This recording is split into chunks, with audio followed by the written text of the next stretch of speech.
Hello friends, मैं हरिनारायण साहू गुरु IAS online classes के platform पर आप सभी का स्वागत करता हूं। और इस वीडियो के माध्यम से आज हम देखने वाले हैं संविधान संशोधन के टॉपिक को।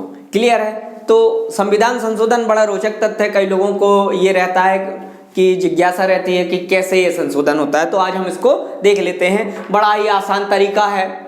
आसान तरीका कहने में आसान है, लेकिन जब संविधान संशोधन होता है तो आपने सुना होगा कि हमारा संविधान कठोर भी है और लचीला भी है। अब वह कैसे कठोर है और कैसे लचीला है, इसके बाद हम समझते हैं क्या होगा।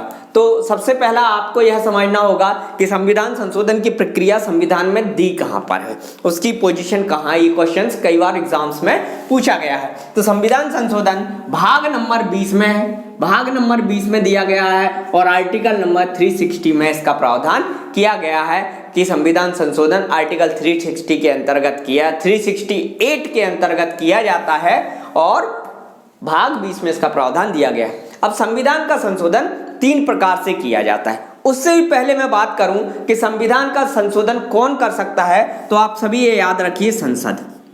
कौन कर सकता है? संसद संविधान में संशोधन कर सकता है। और संसद के अंतर्गत कौन कौन आता है, मैंने पहले भी ये बता चुका है।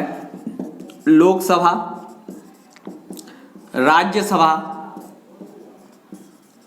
और राष्ट्रपति, ये 2 सदन होते हैं। एक ये वाला सदन होता है लोकसभा और राज्यसभा, अलग अलग 2 सदन हैं। ये भी एक सदन है और ये भी एक सदन है ना, जहां पर ये अप्रत्यक्ष रूप से राज्यों का प्रतिनिधित्व करता है राज्यसभा, और लोकसभा डायरेक्ट सदस्यों का प्रतिनिधित्व करता है। लोकसभा में टोटल सदस्यों की संख्या, जो चुने हुए सदस्य हैं, वो होती है 543 और यहाँ पर होती है 233।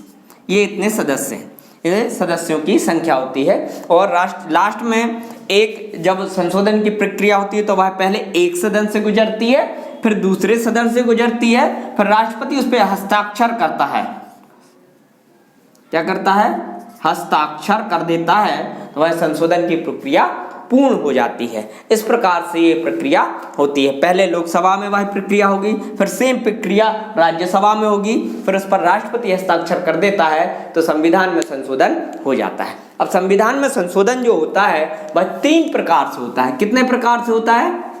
3 प्रकार से होता है। 3 प्रकार से होता है। पहला होता है साधारण बहुमत के द्वारा, दूसरा होता है विशेष बहुमत के द्वारा, और तीसरा होता है विशेष बहुमत के द्वारा है प्लस आधे से अधिक राज्यों की विधानसभाओं की सहमति से।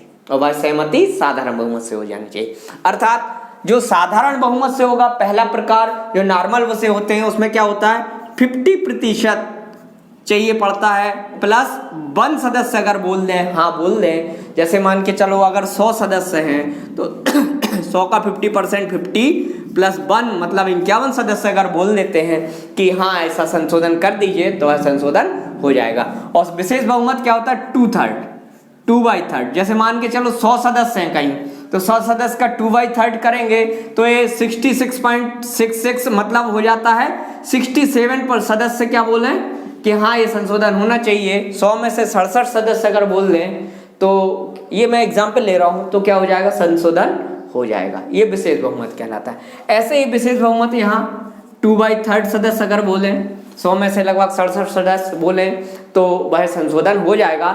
लेकिन इसमें एक और प्रक्रिया साथ में जोड़ दी है। जो भारत में राज्य हैं, और भारत में राज्य कितने हैं? भारत में राज्यों की संख्या है 28 में से आधे से अधिक, आधे कितने होंगे? 14 का 1 प्लस 1 बराबर 15 राज्य अगर क्या बोल दें साधारण बहुमत से सहमति दे दें, तो वह संशोधन हो जाएगा। कौन सा संशोधन था? तो अब जो अभी कुछ दिनों पहले इसके अंतर्गत हुआ था विशेष बहुमत से, तो ये हुआ था जीएसटी में जब संशोधन हुआ था तो क्या हुआ था? इसी प्रकार से हुआ था, ये तीसरे प्रकार से। ठीक है, तो ये 368 में ही दिया गया है कि कौन सा संशोधन किसके अंतर्गत होगा। ठीक है, तो इस प्रकार से हमारे संविधान में संशोधन किए जाते हैं। ये 3 प्रकार हैं, साधारण, विशेष बहुमत प्लस आधे से अधिक राज्यों की सहमति। अब इसके साथ ही अभी तक लगभग 103 प्लस संशोधन हो चुके हैं संविधान में।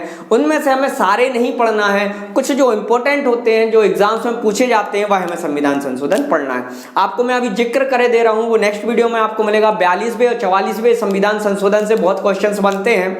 बहुत बड़ा संशोधन जो माना जाता है, संविधान में सबसे बड़ा संशोधन माना जाता है, वो 42वां संविधान संशोधन 1976 वाला माना जाता है। उसका अलग वीडियो हम देखेंगे एक एक पार्ट में। तो इतना आपको अगर अच्छा लगा है, वीडियो समझ में आ गया होगा, तो हम आगे चल के क्या करेंगे, जो प्रमुख संविधान संशोधन होंगे, कॉन्स्टिट्यूशनल अमेंडमेंट होंगे, उनको नेक्स्ट वीडियो में देखते हैं। अगर वीडियो अच्छा लगा हो तो इसे लाइक करें और दूसरों तक शेयर करें। धन्यवाद।